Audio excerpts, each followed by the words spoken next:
नमस्कार, स्वागत है आपका इंडिया डेली में। मैं हूं आपके साथ विवेक शांडिल्य। बात करेंगे भारत से इरान और टर्की का व्यापार जो बंटाधार के रास्ते पर चल पड़ा है। भारत ने तुर्की के खिलाफ ऐसी मुहिम छेड़ी जिसके बाद तुर्की बर्बादी की कगार पर पहुंचेगा। इसका अंदाजा इस बात से लगाया जा सकता है कि एक दिन में $200 मिलियन यानी कि करीब 1700 करोड़ रुपए का नुकसान तुर्की को हो गया है। यह वही तुर्की है जो ऑपरेशन सिंदूर के दौरान पाकिस्तान के साथ खड़ा था। अब तुर्की पर भारत के मुसलमानों का भी जबरदस्त गुस्सा दिख रहा है।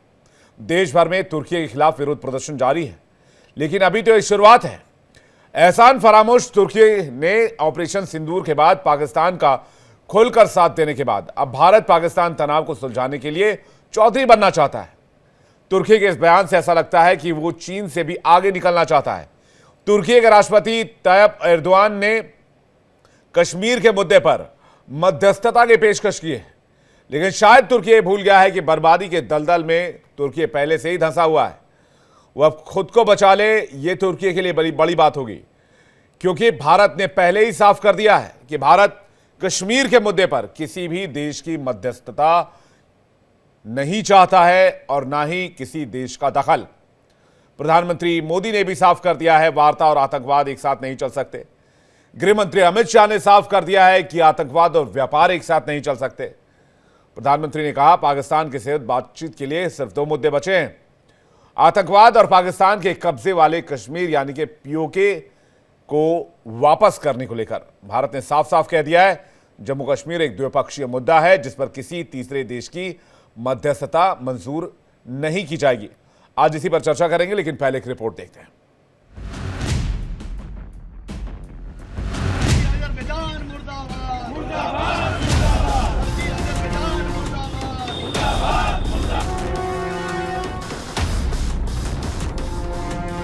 ऑपरेशन सिंदूर के खिलाफ पाकिस्तान का साथ देकर तुर्की ने खुद के पैर पर कुल्हाड़ी नहीं बल्कि पूरा का पूरा पैर कुल्हाड़ी पर रख दिया है। भारत से पंगा लेना तुर्कियों का भारी पड़ रहा है। तुर्कियों को भारत के साथ की गई दगाबाजी की सजा मिल रही है। सेब कारोबारियों ने मंडी में तुर्की से सेब का आयात बंद कर दिया। गर्मी में तुर्की में छुट्टी मनाने का प्लान बना चुके सैलानियों ने टिकट कैंसिल करा लिए। यहां तक कि देश के बड़े शिक्षा संस्थानों ने तुर्की को ठंडे बस्ते में डाल दिया।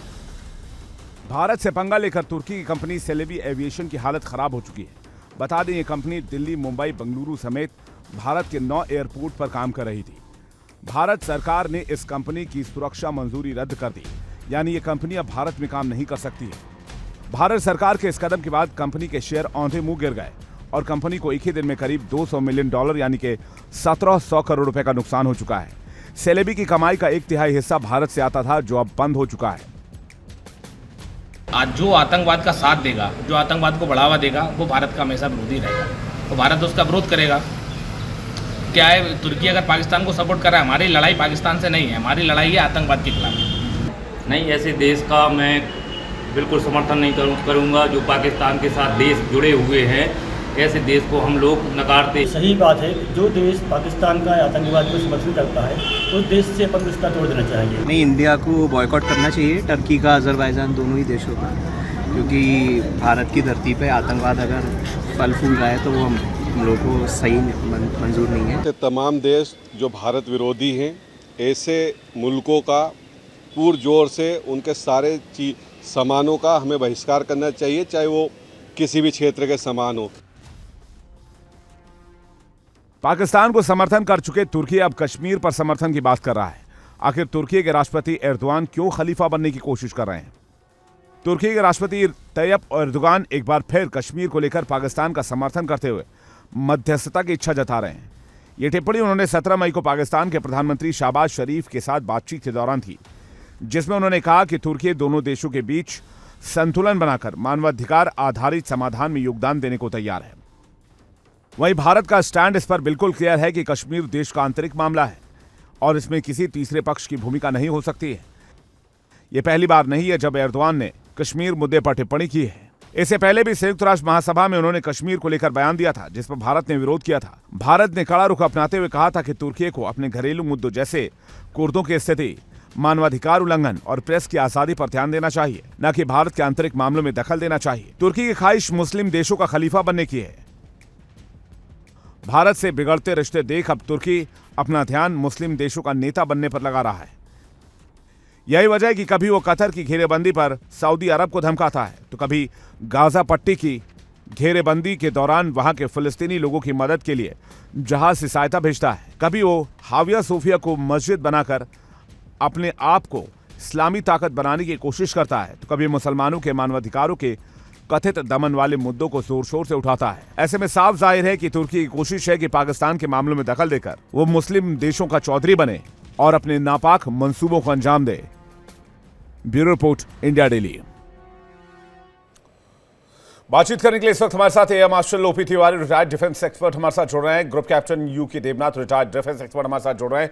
Colonel Manoj Kumar, retired defence expert हमारे साथ जुड़ रहे हैं। प्रोफेसर विवेक सिंह, राजनीतिक मामलों के जानकार, इस वक्त हमारे साथ जुड़ रहे हैं। आप सभी मेहमानों का बहुत बहुत स्वागत है।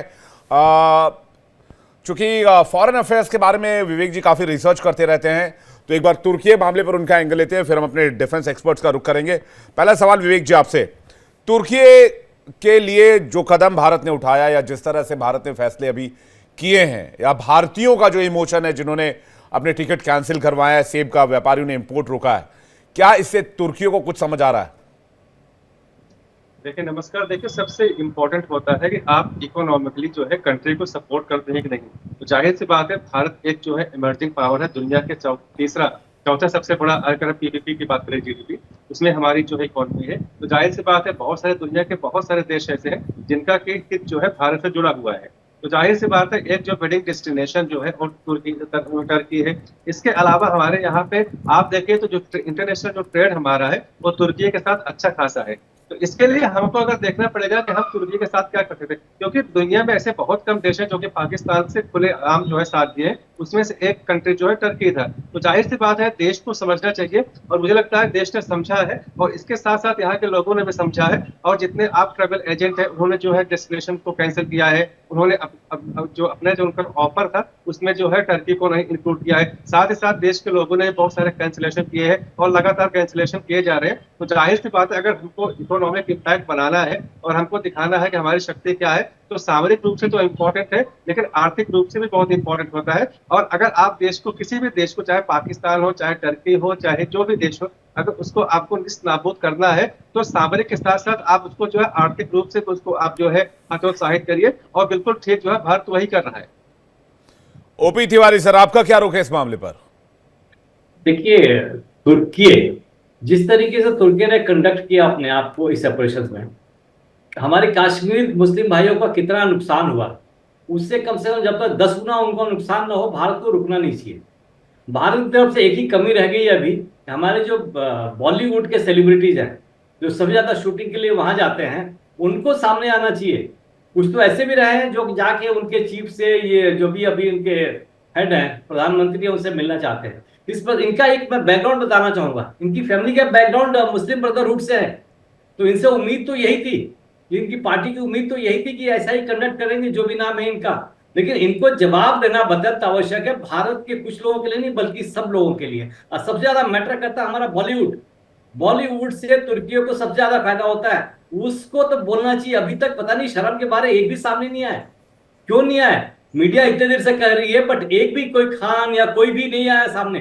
पता नहीं क्यों। उनको क्या हमदर्द, उनको से क्या प्यार है, तुर्की से उनसे क्या लगाव है, उनका क्या इंटरेस्ट है। जब तक ये सारे लोग नहीं आएंगे तब तक ये मैसेज नहीं जाएगा कि संपूर्ण भारत आतंकवाद के खिलाफ है। जो भी अगर नहीं आएगा तो पूरा भारत तो उसके तुर्की और अजरबैजान के खिलाफ खड़ा हो जाना चाहिए। Baku should be out. कहीं पर भी किसी को जाने की उपस्थिति होनी चाहिए। और ये मकसद, ये मैसेज देना अत्यंत आवश्यक है भारत की तरफ। पूरा भारत आतंकवाद के खिलाफ है, पूरा भारत आतंक के खिलाफ है। इसमें भारत ही नहीं, मतलब कि अभी पार्टी नहीं, अपोजिशन पार्टी बहुत सामने आ गई है। एक ही है, जितनी सेलिब्रिटीज है उनको सामने नहीं आता। शर्म के बारे क्यों नहीं आ रहे, उनसे क्या फायदा हो रहा है, क्या नुकसान हो रहा है। ये मैसेज जब तक नहीं जाएगा देश में, विश्व में सारे देशों को ये समझ में नहीं आएगा कि पूरा भारत देश आतंकवाद के खिलाफ है। वो हमेशा यही कहते हैं कि अपने आप को सुधारो, पहले अपने आप को अंदर मजबूत करो, तब आतंकवाद खिलाफ होगा। तो ये जिस तरीके से सरकार ने, फौज ने जो कदम उठाया है, इंटरनल क्लीनिंग शुरू हो चुकी है, ये सब चलती रहेगी। लेकिन जो सबसे चुप बैठा हुआ है, सबसे चुप बैठा हुआ है बॉलीवुड वाले, यहाँ पर है, खाली यहाँ से पैसे कमा के तुर्की जाते हैं। उनको बोलने में क्यों शर्म आ रही है कि तुर्कियों से क्यों डर लगता है उनसे? रहेंगे हिंदुस्तान में, और एक किसी ने शब्द नहीं दिया अभी तक। आपके बातें से करना चाहता हूं, उनको आना चाहिए। And I hope you should ज्यादा इसको एलैबोरेट करो, ज्यादा इसको गो अराउंड करो कि भारत के फौजी बहुत नाराज हैं उनसे कि जो आतंकवाद के खिलाफ लड़ रहा है।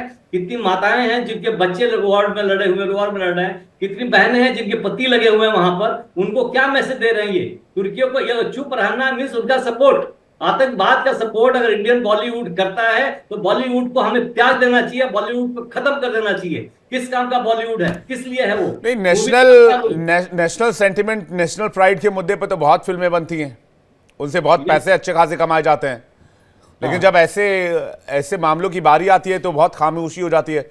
चंद ही एक्टर खोलकर सामने आ पाते, अक्षय कुमार सामने आए, अनुपम खेर सामने आए, कुछ और रवीना टंडन सामने आई, कुछ ऐसे नाम मुझे अभी जो याद है, मतलब बहुत चंद जो लोग हैं वो जज्बा दिखा पाए। बॉलीवुड का एक एंगल है, आप सही कह रहे हैं, बहुत ज़बरदस्त तरीके की खामोशी है पूरे इंटायर, अगर हम पूरे बॉलीवुड की बात करें। कुछ एक स्टार्स को छोड़ दें जिन्होंने खुलकर आवाज़ की उठाई और पहलगाम हमले की निंदा की, उसके बाद पाकिस्तान पर कार्रवाई को सही भी ठहराया। लेकिन आपको याद होगा सर, ओपी तिवारी सर, आप जानते हैं, आप चूंकि लगातार न्यूज़ में भी बने रहते हैं, एक हैशटैग बड़ा वायरल हुआ था। राफा में एक मिसाइल गिरी थी जिसमें कई लोग मारे गए थे, और hashtag all eyes on Rafah बहुत वायरल हुआ था, और ये बॉलीवुड में भी बहुत वायरल हुआ था। ये तो सॉरी विवेक जी, मैं पूरा नहीं बता पाऊंगा, मैं तो हैशटैग वाला फॉलोअप नहीं कर पाता हूं, बट सेंटिमेंट्स टर्की, मतलब टर्की को इतना नुकसान करना है जितना हमारे कश्मीर व्यापारियों को नुकसान हुआ है, जितने कश्मीर के लोगों का नुकसान हुआ है, उससे डबल होना चाहिए। जब तक 10 गुना नुकसान नहीं होगा तब तक इनको जवाब नहीं मिलेगा ढंग से। जिस तरीके से हमारी टूरिज्म बंद होगी, वहां के जो लोग सही लाइन पे चल रहे थे सब बंद हो गया। अब सेब हम कश्मीर में खाएंगे, तुर्की को क्यों खाएंगे? मैं तो कश्मीर का सेब खाएंगे, लूट टू द व्यापारी का मतलब ही नहीं। यूके देवनाथ सर, सेब कहां से मंगाते हैं आप? मुझे लगता है तुर्की वाला तो नहीं आता होगा आपके पास। यूके देवनाथ जी, अच्छा, डेफिनेटली आप यकीन मानिए मैं तुर्की का सेब अब से कभी नहीं खाऊंगा। लेकिन देखिए, क्योंकि हम बातचीत कर रहे हैं, राजनीति में भावनाओं का स्थान होता है। तुर्की जो है वो हमेशा से ही, आज़ादी के समय से ही पाकिस्तान के साथ रहा है। इसका बहुत बड़ा कारण है कि 1947-48 के बाद ही आस्ते आस्ते पाकिस्तान सीएटो सेंटो की तरफ माइग्रेट कर गया, और तुर्की हमेशा नेटो का बहुत एक्टिव मेंबर था। सेंटो सीएटो में तुर्की की भागीदारी रही। 1965 और 1971 के युद्ध में भी तुर्की ने उस वक्त अपने जो F-86 फाइटर विमान होते हैं, सेबरजेट, उनको पाकिस्तान भेजा था अपने पायलटों के साथ। तो भारत में हमारे जो डिप्लोमेटिक कैडर है वो अभ्यस्त है इस चीज से कि तुर्की कभी कभी भारत विरोधी कार्रवाई करता है। तुर्की में भी थोड़ा असंतुष्टि रहती है कभी कभी भारत के विरुद्ध, क्योंकि तुर्की का एक बहुत बड़ा इंटरनल प्रॉब्लम है साइप्रस आइलैंड को लेकर। साइप्रस जो है वो मेडिटेरियन भूमध्य सागर के मध्य में है, और तुर्की और ग्रीस दोनों ही साइप्रस को अपना क्लेम क्षेत्र मानते हैं। और इस विवाद में भारत ने हमेशा ग्रीस का साथ दिया है, ये बोल के कि साइप्रस पर ग्रीस का हक बनता है, तुर्की का नहीं। जो तुर्की के साथ हमारा व्यापार है वो हमेशा से मजबूत रहा है। आज भी मोटा मोटी बोले तो हम दोनों देश $10 बिलियन का व्यापार करते हैं, और हम तुर्की को $6 बिलियन का एक्सपोर्ट करते हैं। तुर्की हमसे $4 बिलियन का इंपोर्ट करता है। यानी हमारा जो वाणिज्य व्यापार है, हम पॉजिटिव गेनर हैं $2 बिलियन के। ठीक है, क्योंकि बहुत मार्केट में और आम जनता में बहुत रोष है, संवेदनाएं बहुत हाई हैं, तो हम हमारे जो व्यापारी हैं वो तैयार हैं ये $2 बिलियन का नुकसान झेलने के लिए। ये समझना पड़ेगा कि तुर्की का टूरिज्म इंडस्ट्री कैसा है। दुनिया भर से टूरिस्ट तुर्की जाते हैं, उसमें 1% तुर्की में दुनिया भर के जितने टूरिस्ट जाते हैं उसमें से 1% भारत के होते हैं। तो जाहिर बात है कि जब हमारे टूरिस्ट तुर्की में नहीं जाएंगे तो उनको कम से कम 1% की तो चोट लगेगी ही। तो कुल मिला के बात है कि विदेश मंत्रालय ने आज तक बहुत कोशिश की है तुर्की के साथ संबंधों को अच्छा रखने की, मैं विवेक सिर्फ इतना बताना चाहता हूं कि हम मालदीव का परिप्रेक्ष्य ले सकते हैं, जहां पिछले साल इतने तनाव के बावजूद भारत सरकार ने 400 करोड़ की सहायता दी थी। इस साल भारत सरकार मालदीव को 600 करोड़ की सरकार सहायता दे रहा है, और अगले इस साल के रिवाइज्ड एस्टिमेट आते आते हम मालदीव को 750 करोड़ रुपए की सहायता दे रहे हैं, जो कि अब तक की दशकों में सबसे बड़ी सहायता राशि होगी। तुर्की के साथ भी हम जानते हैं कि ये जो अभी प्रेजेंट जो माहौल है, बहुत ही जोश और गर्मी का माहौल है, ये 6 महीने 1 महीने में ठीक हो जाएगा और हमारे रिलेशंस तुर्की के साथ फिर से नॉर्मलाइज हो जाएंगे। जी आपको कह रहे हैं सर कि ये नॉर्मल हो जाएगा, लेकिन मैं जो डेटा देख पा रहा हूं उसके हिसाब से भारत ने 2023-24 के हिसाब से 24-25 में 63% कम ट्रेड किया है। भारत की कोशिश तुर्की से पहले ही व्यापार को कम करने को लेकर रही है और भारत इस दिशा में लगातार काम कर रहा है। और जो अभी जो लेटेस्ट डेटा है उसके हिसाब से 24-25 में व्यापार और कम करने की कोशिश है और 16% कम किया है अजरबैजान के साथ। तो हमने पहले ही तुर्की को एक तरह से बॉयकॉट करना शुरू कर दिया था क्योंकि तुर्की का एजेंडा क्लियर था। मेरे साथ कर्नल मनोज कुमार हैं। कर्नल सर, क्या कहेंगे आप?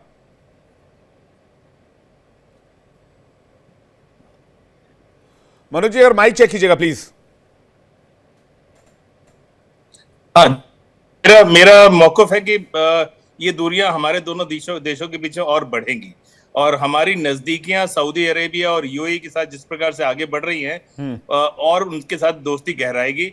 और चूंकि तुर्की का मुकाबला इस क्षेत्र में सऊदी अरेबिया और यूएई के साथ है, तो ऐसे में मुझे लगता है कि हमारा इनके साथ रिश्ता और खराब होगा, क्योंकि इस नाजुक मौके पे उसने हमारे दुश्मन का एकदम शरेआम साथ दिया, न केवल हथियार भेजकर बल्कि अपने पर्सनल भी वहां भेजे। उनके 2 पायलट्स जो ड्रोन पायलट्स थे, यूएवी पायलट्स थे, उनकी मृत्यु भी हुई। ऐसी पुख्ता खबरें वहां से छन के आई थी।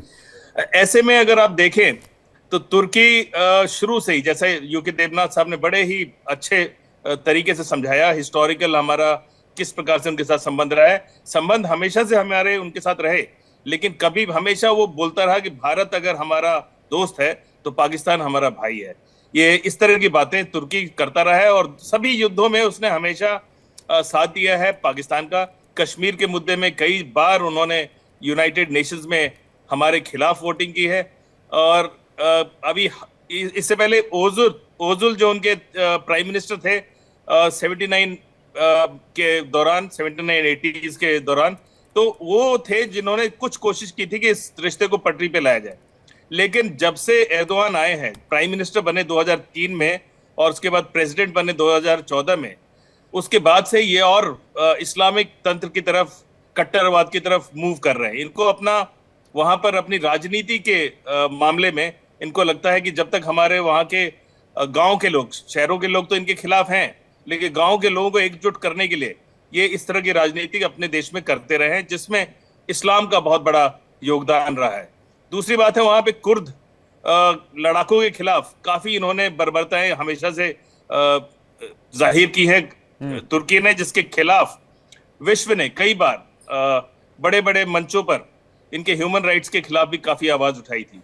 लेकिन अभी देखिए जिस प्रकार से सीरिया के साथ, सीरिया में जिस तरह बदलाव हुए, पीकेके जो कुर्द लड़ाकों का वो जो संगठन था, उसने अपने आप को भंग कर लिया है।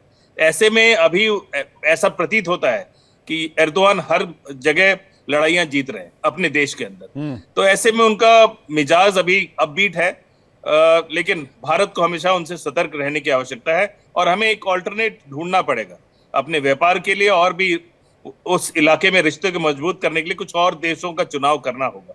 जी नहीं, बेसिकली हम उनसे मंगाते हैं, जो उसमें ड्राई फ्रूट्स मंगाते हैं वो हमें अफगानिस्तान से मिल जाएगा। अफगानिस्तान हमारा एक अच्छा लाए बनता जा रहा है। हम उनसे कालीन मंगाते हैं, कालीन आपको दूसरे खाड़ी देशों से मिल सकता है।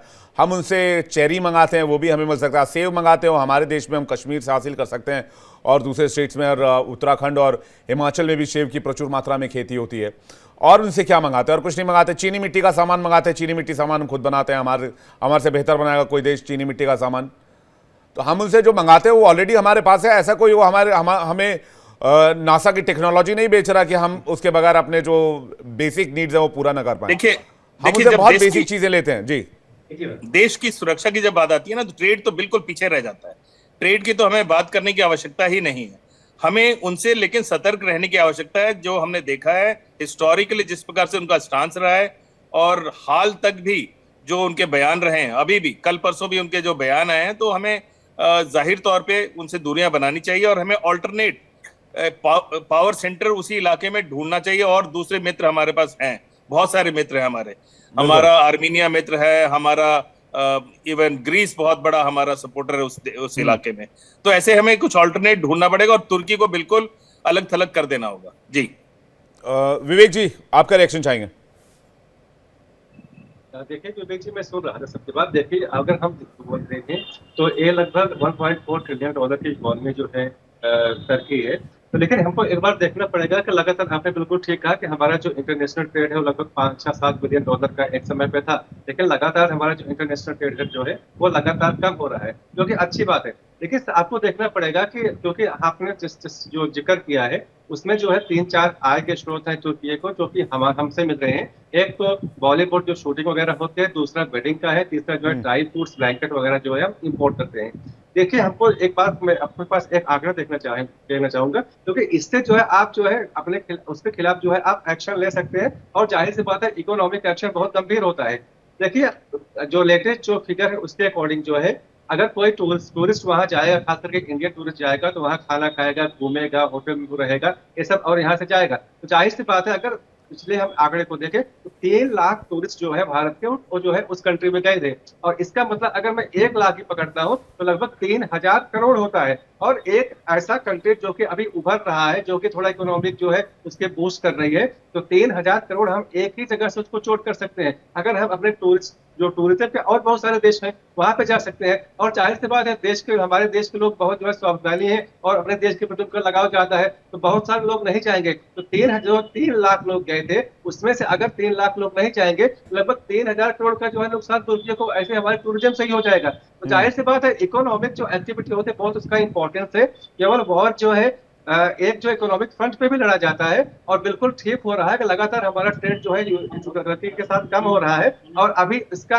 व्यापक असर आपको देखने को मिलेगा। और ये जो ट्रेड है, जो टूरिज्म सेक्टर है, जो टर्की का जो है फल फूल रहा है, उसमें बहुत बड़ा धब्बा लगने वाला है, क्योंकि जो है इंडियन टूरिस्ट जो है वहां पे नहीं जाने वाले। इंडियन टूरिस्ट प्लस ट्रेड जो हम कम कर रहे हैं लगातार, इसका इम्पैक्ट होगा और ज़रूर होगा, ये बात तय है। क्योंकि अगर किसी देश के साथ हमारी पॉलिसी क्लियर होनी चाहिए। मुझे लगता है कि इसमें पहले पता नहीं क्या स्थिति रही होगी और किस संदर्भ में तुर्की के साथ हमने व्यापार बढ़ाया। जैसे कि तमाम एक्सपर्ट्स ये कह रहे हैं कि भाई तुर्की शुरू से एंटी इंडिया सेंटिमेंट के साथ चलता रहा है, पाकिस्तान का दोस्त बन के चलता रहा है। तो हम क्या तुर्की को पहचान नहीं पाए, या फिर हम किसी और इंटरनेशनल कूटनीतिक प्रयास में लगे हुए थे? ओपी तिवारी सर, देखिए हम लोग ने कोशिश की। अभी इस वॉर में देख लीजिए, हमारे साथ डायरेक्ट खुलेआम सब उसमें कौन आया कि हम आपका सपोर्ट करते हैं। सबने नेगलेक्ट को किया कि भाई ये ठीक नहीं है, लेकिन सामने से कोई नहीं आया इस बार, बल्कि 2 देश पाकिस्तान के साथ खड़े थे, सरेआम खड़े थे, सामने से आकर उन्होंने सपोर्ट किया। तो तुर्की का चक्कर है। देखिए जिस पार्टी के यहाँ पार्टी का नाम बोल रहा हूँ, इस पार्टी का और इनके सिस्टर का संबंध मुस्लिम ब्रदरहुड से बहुत स्ट्रांग है। ये बहुत इस्लामिस्ट है, ये एक्सट्रीमिस्ट है, और ये किस तरीके से जाना चाहते हैं। और जो अभी जैसे मनोज जी बता रहे थे कि जिस तरीके से वहां भी ह्यूमन राइट्स वॉल्यूशन हो रही है, जहां फूड्स की प्रॉब्लम हो रही है, तो सीरिया में भी ये जिसका सपोर्ट करते हैं, अमेरिका उसको नहीं सपोर्ट करता, तो इनका अमेरिका से भी रिफ्ट वहां पर है। अब ये अपने आप को एक बड़ा लीडर समझने लगे तो इन गलतफहमी होगी। इनका तुर्की का कुछ इतिहास था।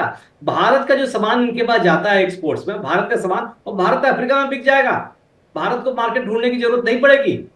उनका जो सामान 0.02% एक्सपोर्ट होता है सर इनको। हमारा जो ओवरऑल एक्सपोर्ट है उसका 0.02%।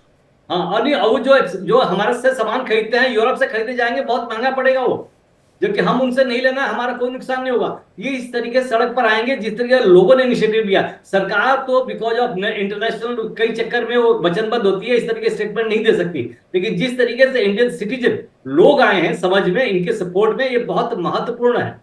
प्लस ये टूरिज्म की जो है, भले देवनाथ साहब बोले तो 1% है, बट टूरिज्म फ्रॉम इंडिया से बहुत ज्यादा बढ़ता जा रहा है। सबसे ज्यादा टूरिस्ट इंडिया के ही बाहर जा रहे हैं, जबकि इंडिया बहुत है। ये अगर कर दिया तो अभी विवेक जी बता रहे थे बहुत तगड़ा झटका लगेगा, और ये हो सकता है, आई डोंट नो, मैं फॉलोअप नहीं कर रहा था, इनका इलेक्शन कब है, इनको तो मात खानी पड़ेगी।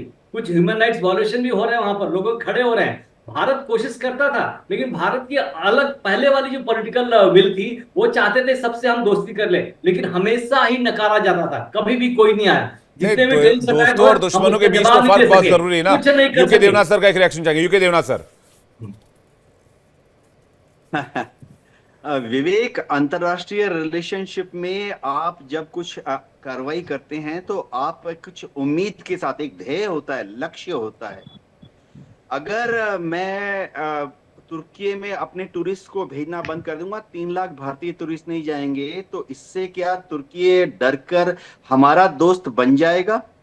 बहुत सिंपल सवाल है। अगर हमारे यहाँ हम तुर्की का सेब नहीं खरीदेंगे तो इससे डर के क्या तुर्की पाकिस्तान को ड्रोन देना बंद कर देगा? बहुत क्लियर सवाल है। अगर हम तुर्की को डराएंगे, धमकाएंगे, तो ना तो वो हमारा मित्र बनेगा और ना ही पाकिस्तान से अपनी दोस्ती छोड़ेगा। ये जो चीज है, ये भावनाओं में आके बहने वाली चीज नहीं है। अगर हम हर जगह, पिछले साल हमने मालदीव्स को दुश्मन बनाया, इस साल हम तुर्की को दुश्मन बनाते हैं। कुछ लोग कह रहे हैं आर्मेनिया को दुश्मन, अजरबैजान को दुश्मन समझ लो। भाई, अजरबैजान क्यों भारत के विरुद्ध खड़ा है, ये शायद दर्शकों को पता नहीं है। क्योंकि जब अजरबैजान और मैं उनके परिपक्ष से बोल रहा हूं, जब अजरबैजान और आर्मेनिया का युद्ध हुआ तो भारत ने आर्मेनिया को हथियार दिए, गोलाबारी दी, जो कि हम आज तक दे रहे हैं। तो अंतरराष्ट्रीय संबंधों में नहीं, कोई फर्क नहीं पड़ेगा सर। मैं आपकी बात से, इस बात से तो अग्री हूं, कोई फर्क नहीं पड़ेगा। लेकिन सिंबलिज्म एक चीज होती है, एक होता है कि हम अपने दोस्तों और दुश्मनों की पहचान करें। तुर्की के बारे में आपने बताया, वो भारत की आज़ादी के वक्त से ही भारत के दुश्मनों की कैटेगरी में रहा है। तो ऐसे देश से व्यापार ना ही हो तो बेहतर है। अगर वो पैसा, हमारा 1 रुपया भी अगर हमारे देश के खिलाफ या हमारे जवानों के खिलाफ चल रही गोली का हिस्सा है, तो हम ऐसे व्यापार से परहेज करें। यही हमारा ध्येय होना चाहिए। आप सभी मेहमानों का बहुत बहुत शुक्रिया हमारे साथ जुड़ने के लिए और अपना कीमती वक्त देने के लिए। बहुत बहुत धन्यवाद।